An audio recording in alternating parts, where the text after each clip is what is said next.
Chettinad chicken fry ఎటు చేయాలో చూస్తాము. దానికి ధనియాలు దీంతో 4 స్పూన్ తీసుకున్నాను. ఈ స్పూన్తో 4 స్పూన్ ధనియాలు. తర్వాత దీంతో ఒకే ఒక 1/4 స్పూను మిరియాలు వేసుకున్నాను. వేయాలని వేస్తూ ఉన్నాను అంతగా.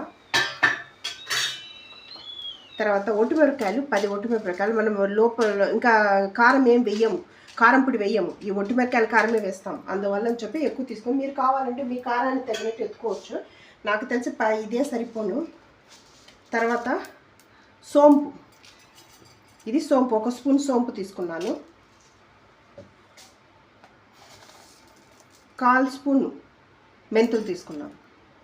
ఇంతే. దీనికి చెట్టినాడు చికెన్కి ఇదే ఫ్రై చేస్తున్నాను. చూడండి, సిమ్లో పెట్టి ఉన్నాను ఫ్రై చేస్తున్నాను. ఒట్టిమిరపకాయలు వేరే కారం వేయం. కారం పొడి వేస్తే మారిపోదు, మళ్ళీ ఆ టేస్ట్ మారిపోదు. ఒట్టిమిరపకాయల కారమే ఉండాలా. ఇది ఫ్రై చేసి